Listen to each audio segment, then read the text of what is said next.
അഹല്യയിലെ വിദഗ്ധരായ ഡോക്ടർമാരുടെ ചികിത്സ കൊണ്ട് എനിക്ക് എന്റെ കാഴ്ചശക്തി പൂർണ്ണമായും തിരിച്ചു കിട്ടി. ഇപ്പൊ എനിക്ക് ഈസിയായി വായിക്കാം. നേത്ര സംരക്ഷണത്തിന് നമ്മുടെ Ahalya. Ahalya foundation eye hospital, കേരളത്തിൽ എല്ലായിടത്തും. മൂവാറ്റുപുഴ ഫിലിം സൊസൈറ്റി സംഘടിപ്പിക്കുന്ന രാജ്യാന്തര ചലച്ചിത്രമേളയുടെ സ്വാഗത സംഘം രൂപീകരിച്ചു.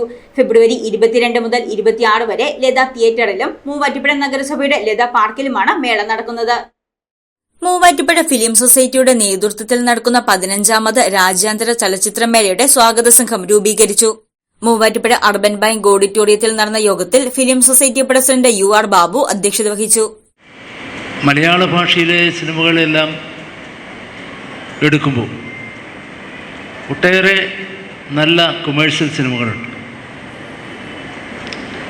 അതേപോലെ തന്നെ വളരെ മനോഹരമായിട്ടുള്ള ഒട്ടേറെ നല്ല സിനിമകൾ തിയേറ്ററുകളിൽ ഇടം പിടിക്കാതെ പോകുന്നുണ്ട്.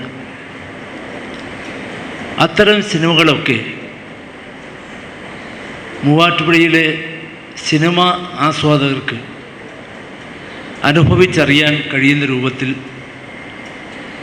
സിനിമകളുടെ ഒരു മായിക പ്രപഞ്ചം തന്നെയാണ് കഴിഞ്ഞ 15 കൊല്ലക്കാലം കൊണ്ട് നമ്മൾ നടത്തിയത്. സ്വാഗത സംഘം രക്ഷാധികാരിയായി PP എൽദോസിനെയും ചെയർമാനായി UR ബാബുവിനെയും ജനറൽ കൺവീനറായി പ്രേംനാഥിനെയും തെരഞ്ഞെടുത്തു.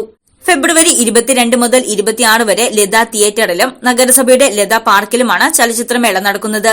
പ്രകാശ് ശ്രീധർ യോഗത്തിൽ വിഷയം അവതരിപ്പിച്ചു. D Premnath, NV Peter, advocate B Anil, MN Radhakrishnan എന്നിവർ പ്രസംഗിച്ചു. News desk Muvattupuzha news. First അറ്റംപ്റ്റിൽ തന്നെ എനിക്ക് OET സ്കോർ ചെയ്യാൻ പറ്റി. ഈ അക്കാഡമി ചൂസ് ചെയ്തിട്ട് എനിക്ക് ഭയങ്കര സന്തോഷമുണ്ട്. ഇത് അനേകായിരം നഴ്സിംഗ് വിദ്യാർത്ഥികളുടെ വിജയാനുഭവം. For admissions call 7594054282.